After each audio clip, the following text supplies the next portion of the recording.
Hey, it's Chuck Carstensen, Carstensen Team Remax Results, and we're already in week 14 of the Credit Genius video series, and this time we are talking about how the mortgage company looks at you in regards to, are you a transactor or are you a revolver? And if you don't know what it is, then you for sure want to watch this video and see what the difference is.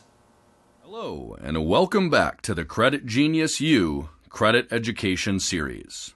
In this week's episode, we will discuss the difference between a transactor and a revolver. This video is mostly aimed at those of you who are currently trying to qualify for a home mortgage or are interested in being approved in the near future. Since the mortgage industry relies on our services so much, we thought this would be a nice piece of education that, unfortunately, most consumers don't get until they are in the process of trying to be approved for a home mortgage. By the time you get to that point, this information is coming to you far too late to do anything with, and you're stuck wishing you had known this months ago. So, what are we talking about when we say a transactor or a revolver? Great question. First, it's important to understand that your credit score is not the only important piece of credit data that mortgage companies review when they are considering qualifying you for a home mortgage. Another important piece of the puzzle is your actual payment history on all revolving accounts. And while making your payments on time is important, that's not what we're talking about. In 2017, the mortgage industry started looking at the month-by-month history of revolving lines through a brand new lens.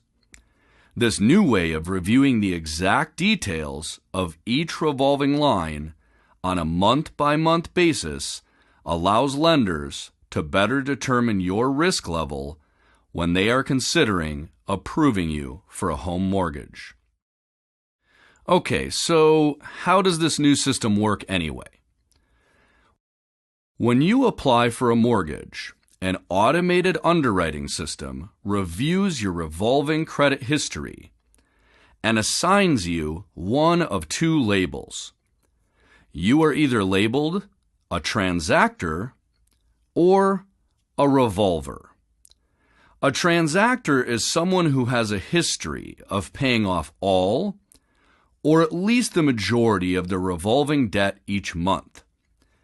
This is very common with small business owners or independent contractors because they need to use their credit cards for business expenses and then use the revenue from their work to pay off the balance at the end of each month.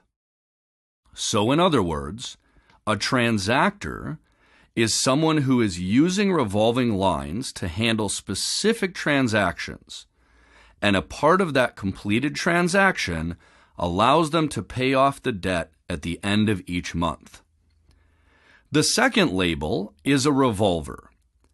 A revolver is someone who adds to the revolving balances each month, but does not have the money to pay down the entire balance. So they end up paying it down slowly over time. The reason that lenders feel it's important to make this distinction is because research shows that a transactor is using revolving debt in a way that does not leave them holding debt over the long term. It is likely that they are in an overall better financial state.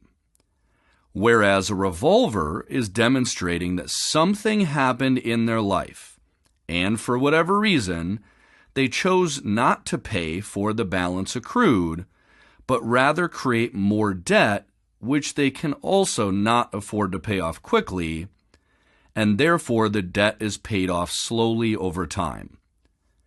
Regardless of what the reality might be here, lenders choose to process this from the point of view that you as a revolver are in a much worse financial situation, and therefore you pose a higher risk of default.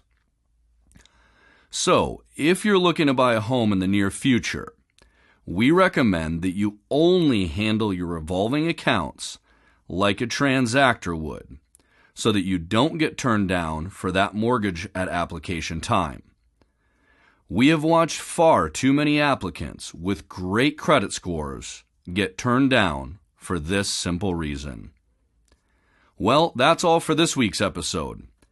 We will see you next week for another episode of the Credit Genius U Credit Education Series, where we will discuss in detail the dangers of co-signing on any financial transaction.